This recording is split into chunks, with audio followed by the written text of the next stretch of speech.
Haleluya. Setiap kami diberikan kuasa dari Raja yang mulia Yesus Kristus namanya. Mari kita pakai kuasa untuk kita terus berkemenangan di dalam Tuhan. Ku diberikan kuasa, ku diberi kuasa dari Raja mulia, menaklukkan musuh di bawah. Mari kita pakai kuasa dari Tuhan. Ku pakai kuasa dari Raja mulia. Bila Allah ada bersamaku, siapa jadi lawanku?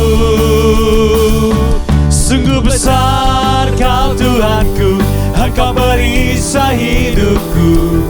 Ku berdiri dengan iman, iman dalam Yesus Tuhan.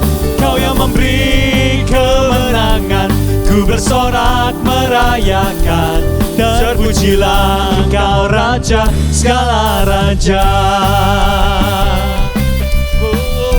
Terima kasih Tuhan, kami diberikan kuasa dari Raja mulia. Ku diberi kuasa dari Raja mulia, menaklukkan musuh di bawah kaki. Mari kita pakai kuasa dari Tuhan. Ku pakai kuasa dari Raja mulia. Bila Allah ada bersamaku, siapa jadi? Katakan, bila Allah bersama dengan kami. Bila Allah ada bersamaku, siapa jadi lawanku? Sungguh besar Kau Tuhanku, Engkau perisai hidupku. Ku berdiri dengan iman, iman dalam Yesus Tuhan. Kau yang memberi kemenangan, ku bersorak merayakan. Terpujilah Engkau Raja segala raja. Katakan, Dia sungguh besar, sungguh besar Kau Tuhanku, Engkau perisai hidupku. Ku berdiri dengan iman, iman dalam Yesus Tuhan. Kau yang memberi kemenangan, ku bersorak merayakan. Terpujilah Engkau Raja segala raja. Terpujilah Dia, terpujilah Engkau Raja segala raja. Sekali lagi dengan iman kita katakan, terpujilah Engkau Raja segala raja. Haleluya. Terima kasih Yesus. Haleluya.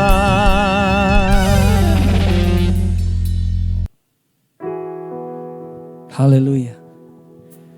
Tuhan kita adalah Tuhan yang sempurna. Maka segala rancangannya, rencananya, karyanya bagi kita adalah sempurna. Haleluya. Terima kasih Tuhan. Tuhan, Kau sempurna dalam rencanamu dan karyamu. Ku serahkan hidupku, murnikan dengan roh-Mu. Mari nyanyikan bersama-sama. Tuhan, Kau sempurna dalam rencanamu dan karyamu. Ku serahkan hidupku, murnikan dengan roh-Mu. Hidupku menggenapi firman-Mu, tanda mujizat sertai tiap langkahku. Kau bersamaku, di dalamku, jadi bukti kebesaran-Mu. Haleluya. Mari bersama-sama nyanyikan pujian ini. Tuhan, Kau sempurna. Tuhan, Kau sempurna dalam rencanamu dan karyamu.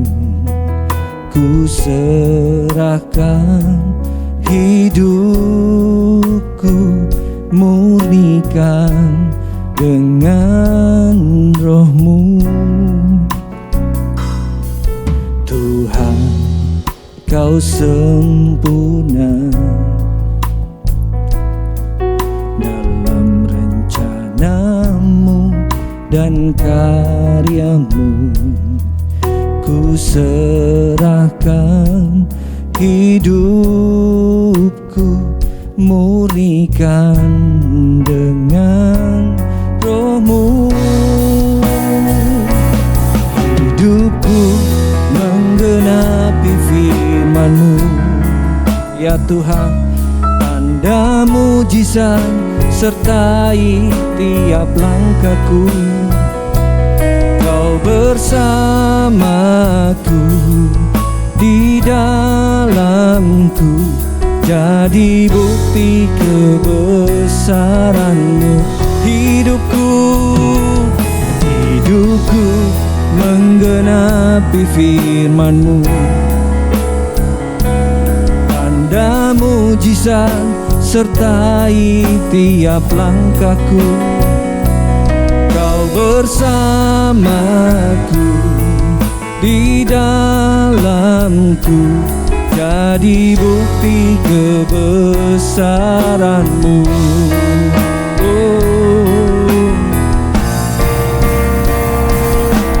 Hidupku menggenapi firman-Mu.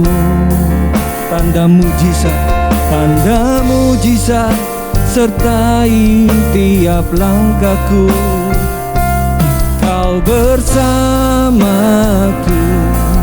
di dalamku, jadi bukti kebesaran-Mu.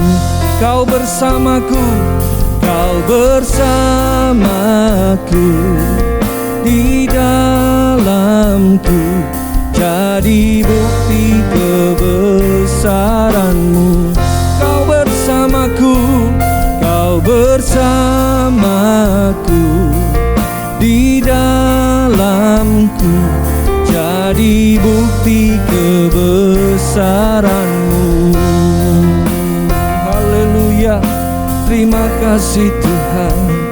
Haleluya. Oh, terima kasih Tuhan. Haleluya.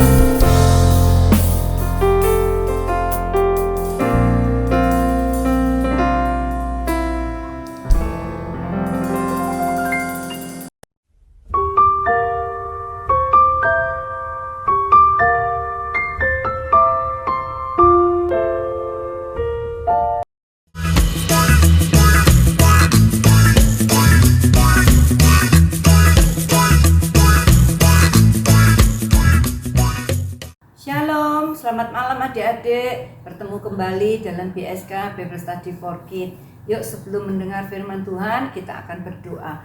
Terima kasih buat Bapak yang baik, buat kesempatan malam ini, sehingga kami boleh dengan tubuh yang sehat, boleh kembali untuk ikut dalam pelajaran Bible Study for Kids, untuk mendengarkan kebenaran firman-Mu, dan untuk kami taati, lakukan, sehingga kami tumbuh dan berbuah-buah di dalam Engkau. Berkati setiap anak-anak kami, Tuhan, yang mendengarkan firman-Mu, urapi setiap kami, supaya kami punya hati yang tanah yang subur, sehingga firman-Mu boleh tumbuh dan berbuah-buah dalam hidup kami. Roh-roh yang bukan dari Engkau yang ingin mencuri kebenaran firman-Mu, kami bersehati memanggil nama-Mu. Dalam nama Tuhan Yesus kami ikat, kami tolak. Dalam nama Tuhan Yesus kami serahkan semuanya ke dalam tangan-Mu. Roh Kudus, Engkau yang mencengkeram setiap kami. Dalam nama Tuhan Yesus kami siap untuk mendengarkan firman-Mu. Puji Tuhan.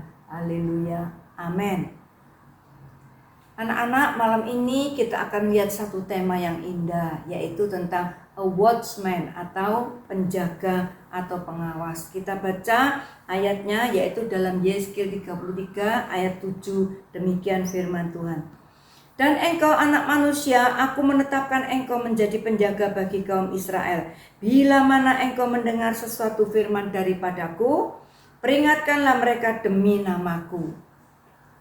Dalam Yesaya 33 ini, dari ayat 1 sampai 20, yaitu atasnya dari ayat 7 atau ke bawah itu menceritakan tentang ungkapan isi hati Allah yang paling dalam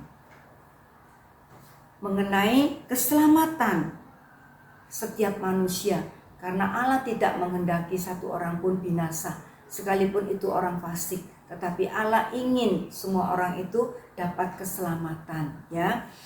Kita baca ayatnya dalam Yeskel 18 ayat 23. Yeskel 18 ayat 23. Demikian firman Tuhan. Apakah aku berkenan kepada kematian orang fasik? Demikianlah firman Tuhan Allah, bukankah kepada pertobatan supaya hidup? Kita sambung dalam Yeskel 33 kembali. Ayatnya 11. Kita lihat. Katakanlah kepada mereka, demi aku yang hidup, demikianlah firman Allah, aku tidak berkenan kepada kematian orang fasik, melainkan aku berkenan kepada pertobatan orang fasik, itu dari kelakuannya supaya ia hidup. Bertobatlah, bertobatlah dari hidupmu yang jahat itu. Mengapa kamu akan mati, hai kaum Israel? Kita sambung, itu juga dikutip oleh Petrus, ya, Rasul Petrus dalam 2 Petrus 3 ayat 9. Tuhan tidak lalai menepati janjinya, sekalipun ada orang yang menganggapnya sebagai kelalaian, tetapi ia sabar terhadap kamu karena ia menghendaki supaya jangan ada yang binasa, melainkan supaya semua orang berbalik dan bertobat.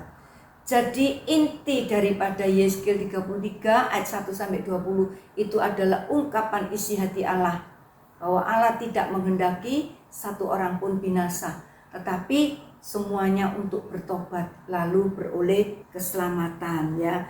Jadi karya keselamatan itu sudah ada sejak wasiat lama, lalu sampai ke wasiat baru, ya, dikutip oleh Rasul Petrus dalam 2 Petrus 3 ayat 9 yang sudah kita baca itu tadi. Allah menawarkan keselamatan itu kepada semua orang, tidak bedakan orang, tidak pandang bulu, dan tidak membedakan status, tapi semua orang ditawari keselamatan itu. Bagi yang mau menerima lalu percaya, maka dia beroleh selamat. Yohanes 3 ayat 16, ya. Karena begitu besar kasih Allah akan isi dunia ini, maka diberikannya putranya yang tunggal, supaya orang yang percaya tidak binasa, melainkan beroleh hidup yang kekal.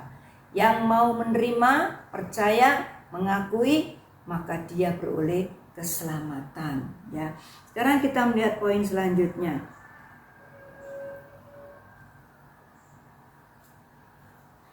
Allah menceritakan kepada Yeskel dalam Yeskel 33 itu, Allah menceritakan tentang berita keselamatan itu kepada orang, ya. Kita lihat kita baca dalam tentang keselamatan itu diceritakan dalam banyak pasal dari kitab Yeskel ini, ya. Mulai Yeskel pasal 3, Yeskel 18 dan Yeskel 33. Intinya hampir sama, ya. Begitu penting keselamatan ini, sampai dalam satu buku aja diceritakan dalam 3 kali, ya. Ini sesuatu yang penting supaya kita memperhatikannya. Yang pertama yaitu Yeskel 33. Saudara kasih pembatas, ya, untuk Yeskel 33. Yeskel 33 ayat 14 sampai 16, ya.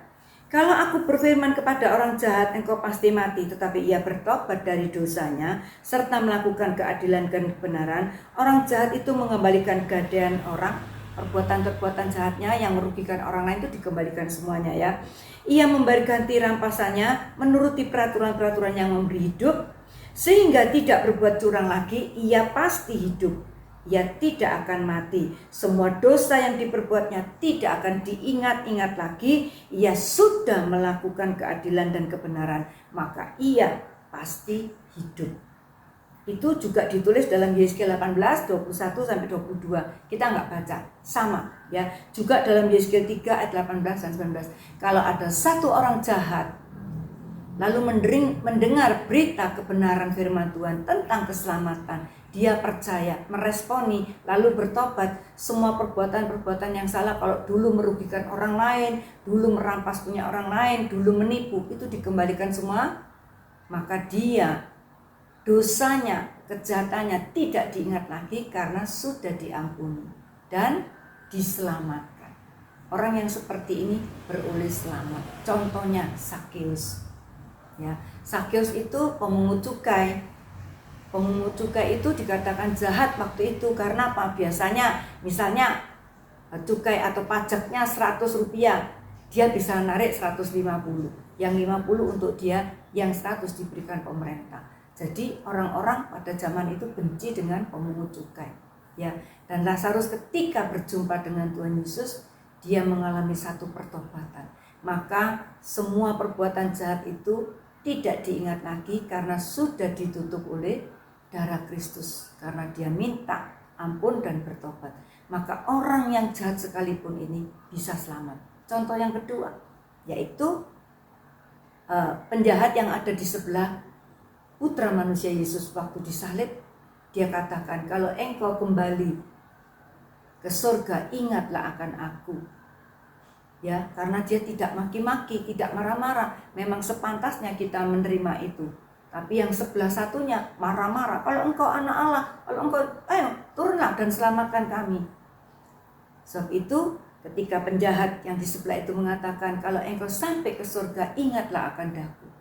Maka Putra Manusia Yesus waktu itu mengatakan, saat ini juga engkau bersama aku di Firdaus. Jadi dosanya diampuni sekalipun dia penjahat. Ya. Yang kedua, kita baca dalam Yohanes 8 ayat 24. Demikian firman Tuhan. Karena itu tadi aku berkata kepadamu, bahwa kamu akan mati di dalam dosamu, sebab jikalau kamu tidak percaya bahwa akulah dia, kamu akan mati dalam dosamu. Orang jahat mendengar berita keselamatan, lalu tidak percaya, tidak menerima Yesus sebagai juru selamatnya dan tidak percaya, maka tidak ada yang mengampuni dosanya, tidak ada yang membebaskan dari dosanya. Sebab itu dia akan binasa, dia akan mati masuk neraka, menanggung dosanya sendiri. Tapi kalau dia percaya, dia dibebaskan karena dosanya diampuni oleh Putra Manusia Yesus, ya, oleh Tuhan Yesus sebagai Tuhan dan Juru Selamat. Jadi kita harus, kalau ada dosa, kesalahan, biarlah kita mau bertobat. Yang ketiga, kita baca dalam Yeskil 33 ayat 12 sampai 13, ya. Yeskil 23 ayat 12 sampai 13. Demikian firman Tuhan. Dan engkau anak manusia, katakanlah kepada teman-temanmu sebangsa, kebenaran orang benar tidak menyelamatkan dia pada waktu ia jatuh dalam pelanggaran, dan kejahatan orang jahat tidak menyebabkan ia tersandung pada waktu ia bertobat dari kejahatannya. Dan orang benar tidak dapat hidup karena kebenarannya pada waktu ia berbuat dosa. Aku berfirman kepada orang benar, engkau pasti hidup, tetapi ia mengandalkan kebenarannya dan ia berbuat curang. Segala perbuatan-perbuatan kebenarannya tidak akan diperhitungkan dan ia harus mati dalam kecurangannya yang diperbuatnya. Orang benar, apa arti orang benar? Setiap manusia yang dilahirkan ke dunia itu sudah punya dosa, yaitu kutuk dosa dari Adam dan Hawa. Tapi ketika orang itu bertobat dan percaya, maka kutuk dosa itu diampuni, dijadikan orang benar. Dan orang benar ini harus hidup dalam kebenaran, harus hidup dalam jalan-jalan Tuhan. Jadi kalau orang benar itu sudah ditebus, sudah dijadikan orang benar, lalu balik kembali kepada dosanya, lalu balik lagi dalam perbuatan-perbuatan dosanya, lalu tidak lagi peduli akan kebenaran firman Tuhan, tetap melakukan kejahatan, ketika dia mati, firman Tuhan yang mengatakan, maka dia mati di dalam kecurangan, mati di dalam dosanya, sekalipun awalnya disebut orang benar, maka dia mati di dalam dosanya dan binasa. Perbuatan benarnya yang dulu tidak diingat lagi. Contoh yang paling mencolok yaitu kehidupan Lut. Lut itu asalnya orang benar. Surat Petrus mengatakan, tapi karena dia bergaul, hidup di dalam Sodom dan Gomora, tidak mau meninggalkan itu semuanya. Lalu Lut hidup di dalam dosa-dosa kembali, melaksanakan keinginan daging, perbuatan dosa. Maka Lut, orang benar itu binasa karena sampai mati tidak bertobat kembali. Jadi adik-adik, saudara-saudaraku, kita perlu hati-hati ya. Ini Allah menceritakan, sekalipun hati Allah diungkapkan yang paling dalam untuk supaya orang manusia yang percaya tidak binasa, tetapi dalam perjalanan hidup Allah menceritakan seperti itu. Kalau ada orang jahat mendengar berita firman Tuhan lalu bertobat, percaya dan bertobat, selamat. Tetapi sebaliknya, orang jahat dengar firman Tuhan tidak mau bertobat, maka dia mati binasa menanggung dosanya. Juga orang yang sudah benar, awalnya orang benar, tapi dalam perjalanannya melakukan perbuatan dosa, kembali kepada dosanya, maka kalau sampai mati tidak bertobat, dia binasa. Ya, contoh Lut. Tapi Simpson, orang yang sudah benar lalu berdosa, tapi pada akhir hidupnya bertobat, maka dia tetap selamat. Ya, keselamatan itu bisa hilang. Bukan satu kali selamat tetap selamat. Kita harus mempertahankan dan hidup dalam kebenaran supaya kita tetap selamat. Dikatakan orang benar yang tetap megang kebenarannya pasti hidup dan selamat. Ya, puji Tuhan. Kita akan lihat selanjutnya, yaitu karena Allah mempunyai visi atau misi yang besar ini, ya. Lalu dia menunjuk Yeskel sebagai penjaga. Yang kita baca ayatnya tadi, kita baca sekali lagi ya. Yeskel 33 ayat 7. Demikian firman Tuhan. Dan engkau anak manusia, aku menetapkan engkau menjadi penjaga bagi kaum Israel. Bila mana engkau mendengar sesuatu firman daripadaku, peringatkanlah mereka demi namaku. Dahulu di zaman wasiat lama, apalagi dalam kerajaan, itu pasti ada menara, bangunan yang tinggi, dan di situ ditaruh seorang penjaga. Itu bisa berganti ya, sip-sipan, karena enggak mungkin manusia itu kuat 24 jam ya. Ditaruh di atas menara itu, terus dia mengawasi ke jalan ya. Ini caranya Yeskel mengawasi sebagai penjaga, tertulis dalam Yeskel 33 ayat 1 sampai 6. Lalu dia mengawasi. Kalau ada musuh datang atau membawa pedang ingin membunuh orang isi kerajaan itu yang ada di dalam benteng, kalau dia dari jauh lihat musuh itu, maka penjaga ini harus memberi peringatan, mungkin meniup nafiri, meniup trompet atau bunyi-bunyian, dia katakan ada musuh, ada musuh, ada musuh. Nah, kalau dia sudah memperingatkan, sudah memberitakan firman itu, lalu orang itu yang mendengar tidak berjaga-jaga atau tidak sembunyi, tidak menyelamatkan diri, waktu musuh masuk dia terbunuh, maka itu salahnya sendiri. Sudah dengar nggak mau taat, itu salahnya sendiri. Ya, salahnya itu tidak dipertanggungjawabkan kepada penjaganya. Tapi kalau ada musuh, penjaga di benteng itu tertidur, jadi nggak bisa lihat, lalu dia tidak memberi komando, tidak memberi peringatan kepada orang isi dalam benteng itu, dan musuh menerjang, orang itu mati, maka darahnya itu tertanggung kepada penjaga itu karena dia lalai, tidak melakukan tugasnya dengan baik. Jadi penjaga itu harus melakukan tugasnya dengan baik, dengan penuh tanggung jawab ya. Kita baca ayatnya saja, Yeskil 33 ayat 1 sampai 6 supaya adik-adik bisa mengerti dan bisa tahu ya. Hai anak manusia, berbicaralah kepada teman-temanmu sebangsa dan katakanlah kepada mereka, kalau aku mendatangkan pedang atas sesuatu negeri dan bangsa negeri itu, mengambil seorang dari antara mereka dan menetapkan dia menjadi penjaganya, berarti duduk di menara itu. Dan penjaga ini melihat pedang itu datang atas negerinya, lalu meniup sangkakala atau memberikan peringatan untuk memberikan bangsanya. Kalau ada seorang yang memang mendengar suara sangkakala itu, tetapi dia tidak mau diperingatkan, sehingga sesudah pedang itu datang, ia dihabiskan atau dibinasakan, darahnya tertimpa dirinya sendiri. Itu karena kesalahannya sendiri. Sudah diperingatkan, itu dosa, itu ada musuh, itu kejahatan, jangan kamu lakukan. Tapi nggak mau. Dia menerjang saja ya, dia mati dalam dosanya, binasa.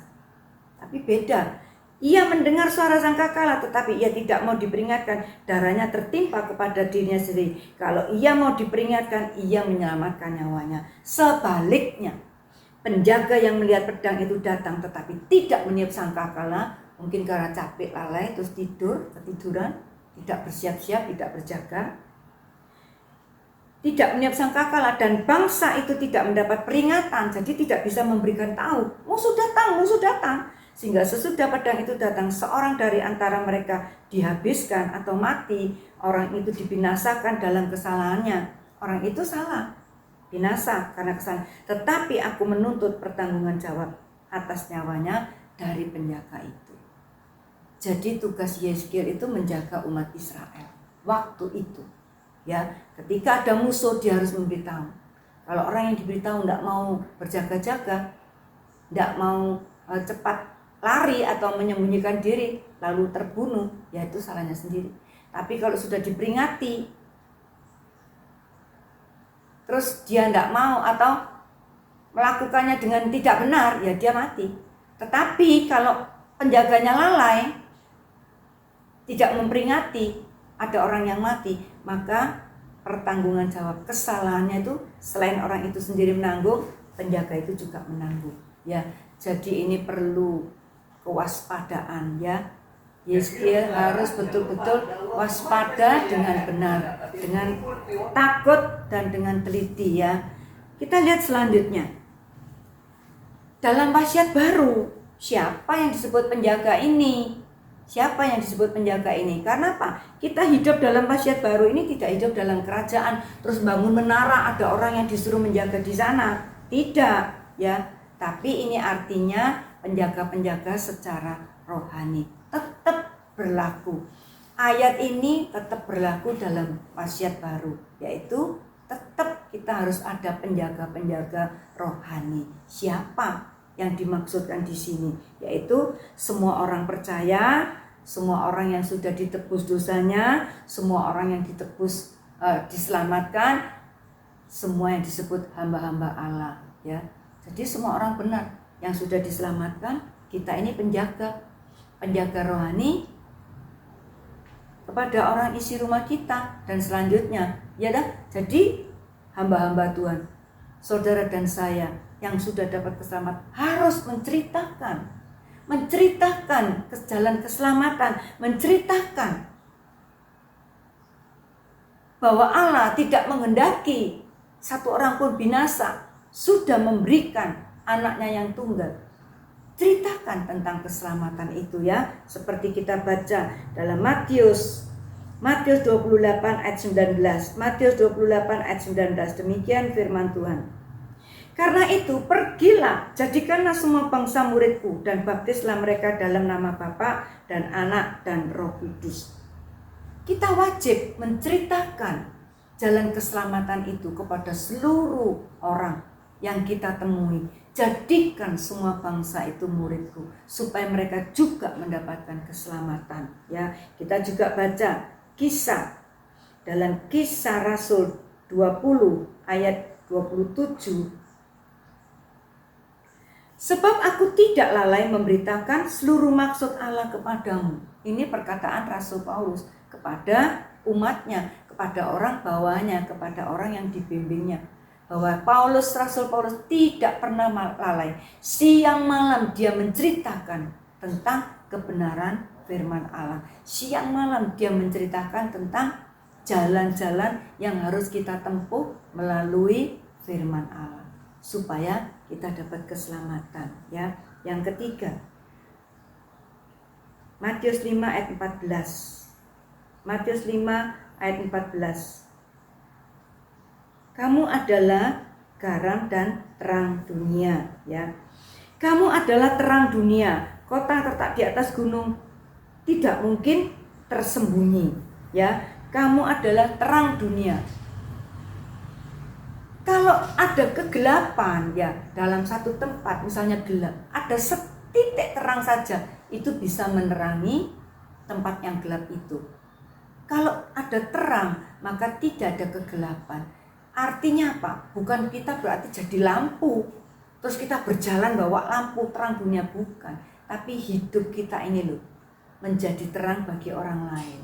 Hidup kita yang melakukan kebenaran firman Tuhan itu bisa dilihat orang lain. Oh, orang itu tidak mencuri. Kenapa kok kamu tidak mencuri? Ya dosa. Jadi orang lain bisa kita terangi, bisa beritahu bahwa dosa itu celaka, bahwa upah dosa itu maut. Jadi kita mau jadi terang buat orang-orang yang ada di sekitar kita. Ya, ini sebabnya jadi tugas dalam wasiat baru adalah orang-orang yang sudah diselamatkan, orang-orang yang sudah percaya, hamba-hamba kebenaran, hamba-hamba Allah yang hamba-hamba kebenaran di dalam Kristus, ya.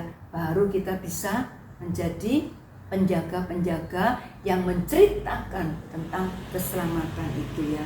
Kita lihat poin selanjutnya. Bagaimana caranya supaya kita bisa menjadi penjaga-penjaga di akhir zaman? Yang pertama, ya, kita lihat. Yang pertama, Filipi 2 ayat 12. Filipi 2 ayat 12. Demikian firman Tuhan. Hai saudara-saudaraku yang kekasih, kamu senantiasa taat, karena itu tetaplah kerjakan keselamatanmu dengan takut dan gentar, bukan saja seperti waktu aku masih hadir, tetapi terlebih pula sekarang waktu aku tidak hadir. Yang pertama, bagaimana caranya menjadi penjaga akhir zaman, yaitu orang yang sudah diselamatkan dan tetap dalam keselamatan itu. Ingat adik-adik, keselamatan itu harus kita kerjakan dengan takut dan gentar. Kita tidak bisa ngomong, oh aku sudah dibaptis, aku sudah selamat, terus kita hidup ngawur, terus berkata tetap selamat. Tidak bisa. Kita tidak boleh mempermainkan Tuhan. Kita tidak boleh coba-coba atau berani-berani buat siasat tentang keselamatan. Enggak apa-apa, Allah kan kasih, Allah kan tahu. Kita kan enggak mampu. Jadi dosa-dosa sedikit, menipu-nipu sedikit, curang-curang sedikit, enggak apa-apa. Tidak bisa. Dosa adalah dosa. Dan kalau kita mau masuk surga, tidak ada dosa. Di surga tidak ada dosa, tidak ada kefasikan, tidak ada perbuatan jahat. Betul-betul murni, suci. Jadi kita kalau misalnya menghadapi tantangan, ya perlu pikul salib. Untuk mempertahankan keselamatan kita, perlu pikul salib. Bagaimana kita bisa dijahati orang, tidak membalas? Dijahati orang, tidak berbuat jahat. Kalau kita dijahati orang, kita berbuat jahat, membalas kejahatannya, sama jahatnya. Tapi kalau Tuhan katakan, kamu diperlakukan tidak baik, orang berbuat jahat kepadamu, maka kamu akan tetap berbuat baik. Roma 12 ayat 21. Jangan membalas jahat dengan jahat, tapi balaslah kejahatan dengan kebaikan. Apakah mudah? Tidak. Itu perlu pikul salib. Nah, orang yang sudah diselamatkan dan tetap dalam keselamatan itu, baru dia bisa cerita tentang keselamatan, bahwa di dalam Kristus ada keselamatan. Dosa kita diampuni. Kalau kita percaya, kita mati, kita akan diselamatkan, dibawa dalam kerajaan surga. 1 Tesalonika 4:14. Orang yang mati di dalam Kristus, orang yang percaya, maka sama Allah dibawa ke tempatnya Allah.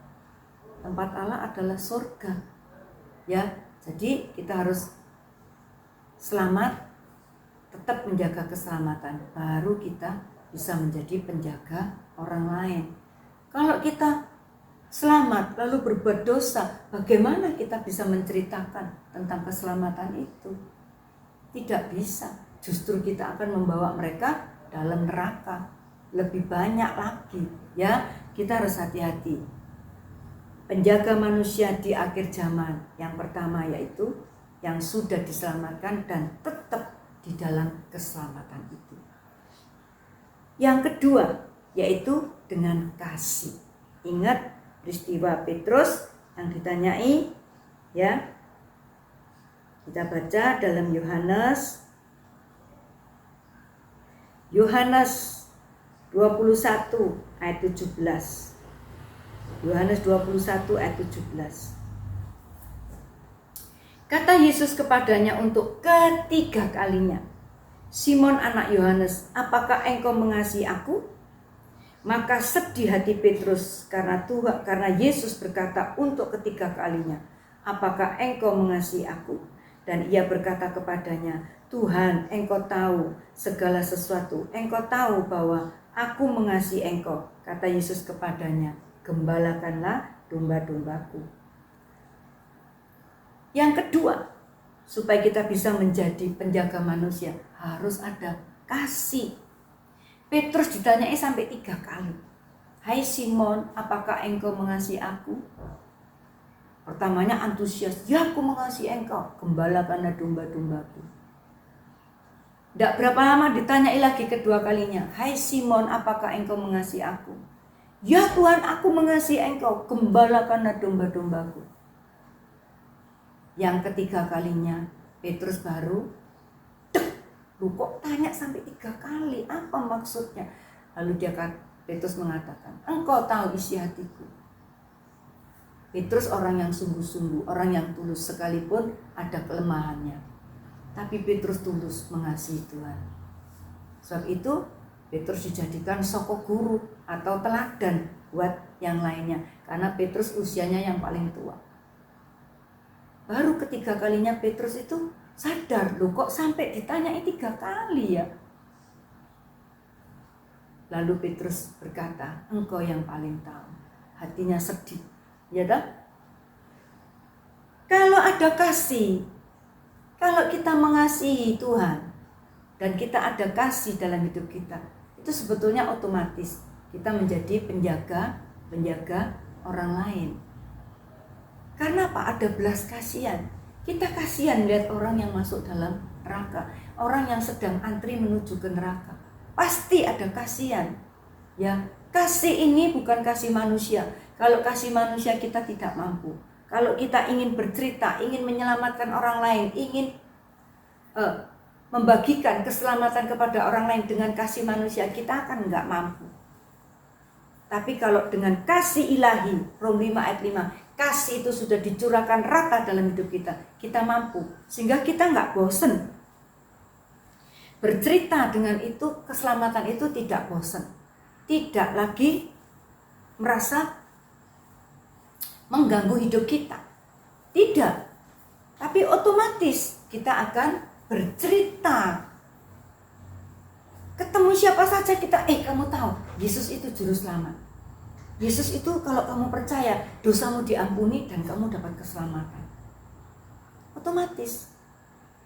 Kalau mungkin kita susah ngomongnya, ya misalnya kita ketemu, tanya, mau kabar gembira? Mau tak ceritai ada kabar baik? sebelahnya pasti ngomong gini, yang kita ajak ngomong, mau kabar baik apa? Kabar baik tentang Yesus itu juru selamat manusia. Orang yang percaya, menerima dia dan percaya, dosanya diampuni. Kalau dia ngomong, aku sudah punya agama lain, ya sudah. Tapi dari mulut kita beritakan itu, ya. Yang pertama, kepada siapa kita akan memberitakan, yaitu karena kasih itu maka kita akan memberitakan isi panci kita. Kisah 1 ayat 8. Kamu akan beroleh kuasa kelak apabila Roh Kudus turun ke atasmu, kamu akan menjadi saksiku di Yerusalem, di Yudea, di Samaria, sampai ke ujung dunia. Jadi yang pertama yang kita beritakan, keselamatan itu isi panci kita. Orang tua kita, anak kita, menantu kita, mungkin kakek nenek kita, cucu kita, paman kita, bibi kita, isi panci kita. Beritakan keselamatan. Beritakan keselamatan. Supaya apa? Supaya mereka juga selamat. Jangan keselamatan kita nikmati sendiri, terus kita nggak peduli.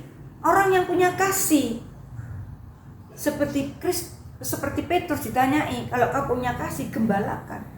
Kalau kamu punya kasih, kamu terbeban, ceritakan keselamatan itu.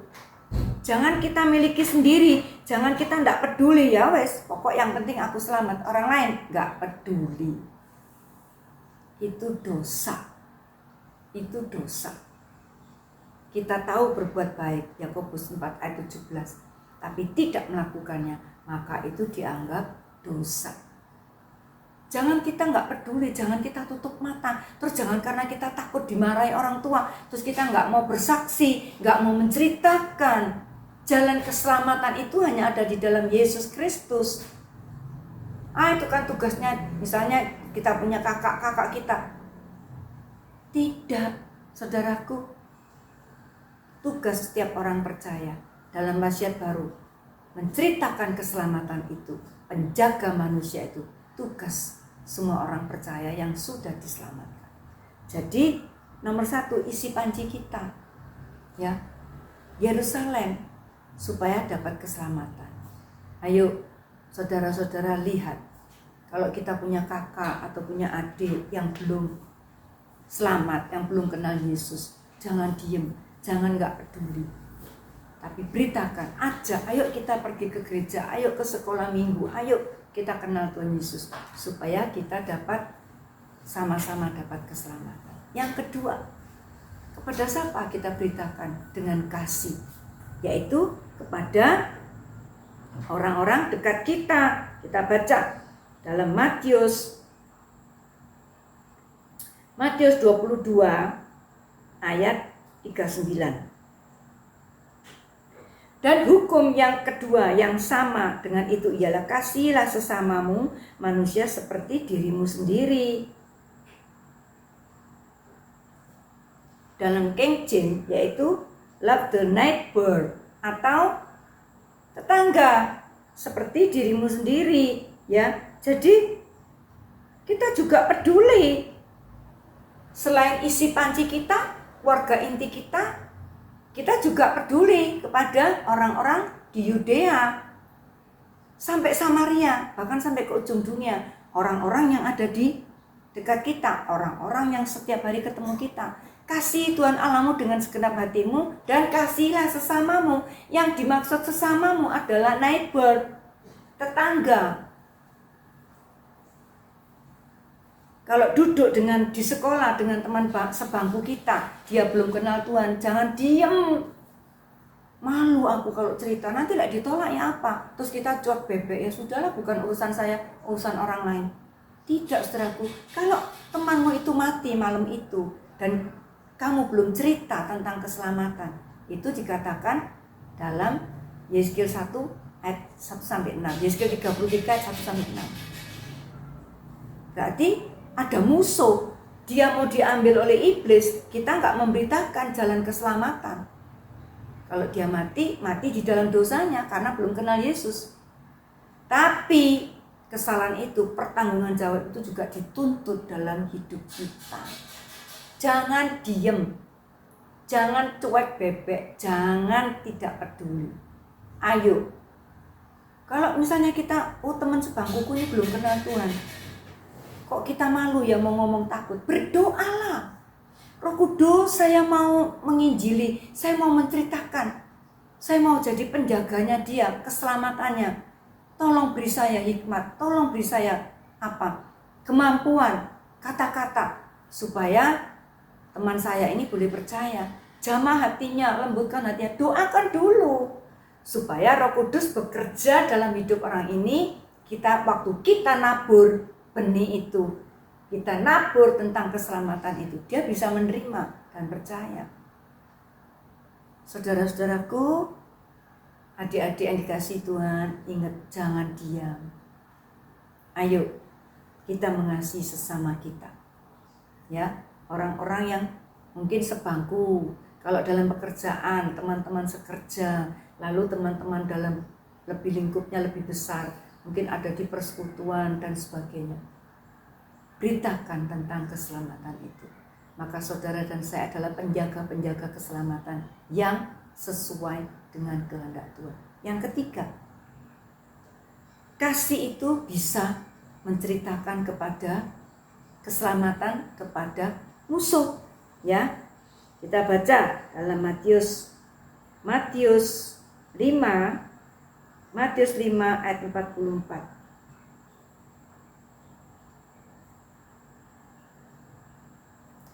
Tetapi aku berkata kepadamu, kasihilah musuhmu dan berdoalah bagi mereka yang menganiaya kamu. Kita mengasihi, memberitakan keselamatan isi panci kita terhadap sesama kita, lalu terhadap musuh kita, orang yang menjahati kita. Firman Tuhan yang mengatakan, kasihi, jangan balas jahat dengan jahat, tapi kasihi, doakan supaya dia boleh bertobat, sehingga dia tidak mati di dalam kesalahannya lalu binasa, tapi boleh dapat keselamatan. Ya, jangan diam, jangan tidak peduli ya, tetapi kita mau sungguh-sungguh menceritakan kasih Allah, menawarkan jalan keselamatan. Karena kita peduli, karena kita diangkat menjadi penjaga-penjaga keselamatan manusia. Bagaimana caranya menjadi penjaga manusia? Yang pertama tadi, sudah diselamatkan dan tetap menjaga keselamatan. Yaitu yang kedua, dengan kasih. Ya, yang kita kasih yaitu panci isi kita, panci rumah, isi panci kita, lalu orang dekat kita, lalu musuh kita. Yang C, yaitu bagaimana caranya kita menjadi penjaga manusia atau penjaga keselamatan wasiat baru. Kita baca dalam Lukas 13 ayat 7-9. Lalu ia berkata kepada pengurus kebun anggur itu, sudah 3 tahun aku datang mencari buah pada pohon ara ini dan aku tidak menemukannya. Tebanglah pohon ini, untuk apa dia hidup di tanah ini dengan percuma. Jawab orang itu, Tuan, biarkanlah dia tumbuh setahun ini lagi, aku akan mencangkul tanah sekelilingnya dan memberi pupuk kepadanya. Mungkin tahun depan ia berbuah, jika tidak, tebanglah ia. Sebagai penjaga di atas menara itu perlu ketekunan, perlu kesetiaan. Nggak bisa terus dia main-main. Kalau waktu main-main nggak jaga-jaga, nggak memperhatikan, teledor, lalai, malas, tidak setia. Waktu musuh datang tidak tahu dan tidak memperingatkan kepada orang-orang isi negerinya atau di isi bentengnya, mereka bisa mati semua. Begitu juga kita, perlu ketekunan dan kesetiaan. Orang yang mengasihi Tuhan, mengasihi sesama itu perlu tekun. Menasehati itu perlu tekun. Memberitakan Injil itu perlu tekun. Tidak bisa ngomong gini, wes kamu tak injili sekali, tak ceritakan sekali tentang Yesus, nggak mau ya sudah, urusanmu. Tidak, saudaraku. Tidak, adik-adik. Kita perlu ketekunan. Seperti dicontohkan dalam Lukas ini. Ada seorang penjaga kebun. Lalu tuannya datang, dilihat pohon ininya loh, kok nggak berbuah-buah. sudah 3 tahun. Kok nggak ada buahnya pohon ini? Pohon anggur ini kok nggak berbuah? Apa? Merugikan. Bahasa Jawanya nyesek-nyeseki tempat. Lebih baik ditebang, ganti pohon yang baru. Tapi penjaga ini berkata, jangan Tuhan, beri kesempatan setahun lagi. Akan saya urus, akan saya cangkul, akan saya beri pupuk. Kalau memang tidak berbuah, ya sudah, apa boleh buat. Tekun, setia penjaga kebun anggur ini. Ya, jadi kita juga, kalau sekali kita injili, kita beritakan keselamatan itu, belum masuk, kita berdoa. Tuhan beri aku kesempatan, waktu yang tepat, Engkau jamah hati temanku ini, Engkau jamah si A ini, supaya mau menerima berita keselamatan itu. Ya, jadi tekun dan setia. Yang ke D, yaitu kita baca dalam Yeskel 33 ayat 8D ya, paling bawah. Yeskel 33 ayat 8D. Tetapi aku akan menuntut pertanggungan jawab atas nyawanya daripadamu. Nah ini, kalau kita tidak memperingati orang yang sudah ada musuh, kita tidak memperingati, maka darahnya ditanggungkan kepada kita. Ya, jadi kita harus bertanggung jawab. Kalau kita melihat orang lain jelas, apalagi di isi panci kita, teman kita di sekitar kita, tapi kita tidak peduli. Karena kita merasa, wah repot, wah seperti ini. Itu darahnya akan ditanggungkan kepada kita. Kita harus mempertanggungjawabkan. Ya, belajar untuk menjadi orang-orang yang bertanggung jawab. Kalau Tuhan utus, jadikan seluruh bangsa muridku, orang di sekitar kita. Biarlah kita mau. Jadilah saksi ya di Yerusalem, di Yudea, Samaria sampai ke ujung dunia. Kita mau ambil bagian itu supaya kita menceritakan berita keselamatan kepada orang lain sehingga mereka tidak binasa. Contohnya saudaraku ya, yaitu Kejadian 18 ayat 23 sampai 32 saudaraku ya, yaitu tentang doa syafaat Abraham. Dia begitu terbeban akan keponakannya yaitu Lut. Waktu Sodom dan Gomora mau dibakar, Abraham berdoa, gimana kalau ada orang 50? Gimana kalau ada orang 45? Gimana kalau ada orang 40? Gimana kalau ada orang 30? 20, 10? Malaikat Tuhan berkata, kalau ada 10 orang benar di Sodom Gomora, tidak akan aku bakar. Ternyata Abraham sudah berdoa syafaat sekian, mulai 50 menawar, 45, 40, 30, 20, sampai 10. Tidak ada di Gomora, 10 Sodom dan Gomora, 10 orang yang benar itu tidak ada. Ada cuma Lut. Lut dan anaknya 2, Lut suami istri anak 2 dan calon menantunya. Tidak sampai 10. Padahal Abraham peduli, bertanggung jawab. Tapi ketika Lut binasa, Abraham tidak menanggung tanggung jawabnya. Darahnya tidak tertanggung atas hidupnya. Karena Abraham pasti menasihati Lut, bertanggung jawab. Tapi Lut sudah memilih dirinya sendiri menuju ke Sodom dan Gomora, sehingga merusak cara hidupnya dan mati dalam kebinasaan. Hati-hati ya, hati-hati saudaraku, kita yang menjadi penjaga, kita harus menjaga keselamatan kita. Jangan sampai kita sendiri yang mengajar menurut Rasul Paulus. Sudah ngajar orang lain dapat keselamatan, menerima kebenaran, percaya dapat keselamatan. Kita sendiri tidak melakukan, kita jadi binasa. Poin selanjutnya, poin yang terakhir, yaitu upah bagi yang penjaga yang setia. Kita baca dalam 1 Tesalonika, kita dapat upah ya. 1 Tesalonika ayat 2 pasal 2 ayat 19. Sebab siapakah pengharapan kami atau sukacita kami atau mahkota kemegahan kami di hadapan Yesus? Tuhan kita pada waktu kedatangannya, kalau bukan kamu. Kalau kita menyelamatkan orang lain, kita memberitakan keselamatan itu, dan orang itu boleh diselamatkan, maka upah kita dapat mahkota kekal. Yang kedua, yaitu Matius 25 ayat 21.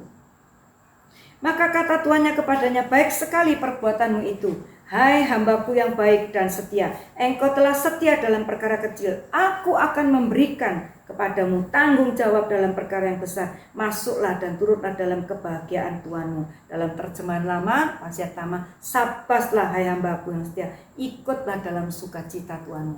Masuk dalam kerajaan sorga. Ya, jadi dapat sorga, dapat mahkota. Sebagai kesimpulan, sebagai penjaga-penjaga keselamatan, jangan bosan-bosan mengingatkan firman Tuhan kepada orang yang ada di dalam lingkungan kita, tanggung jawab kita, supaya orang itu tidak binasa melainkan dapat keselamatan. Ya, jangan sampai kita tidak peduli lalu mereka binasa, maka darahnya akan tertanggung dalam hidup kita. Ya, itu tertulis dalam Yehezkiel 33 ayat 1 sampai 6. Yehezkiel 3 18 sampai 21. Banyak ditulis ayat-ayat itu ya. Puji Tuhan, firman Tuhan sampai di sini, biar kita mau menjadi penjaga-penjaga keselamatan yang takut akan Tuhan, yang menyampaikan visi misi Allah kepada orang lain sehingga mereka juga dapat keselamatan. Yuk kita tutup dalam doa. Terima kasih Bapak yang baik untuk berkat-Mu, firman-Mu malam ini, biar kami boleh sadar bahwa kami ini penjaga-penjaga manusia.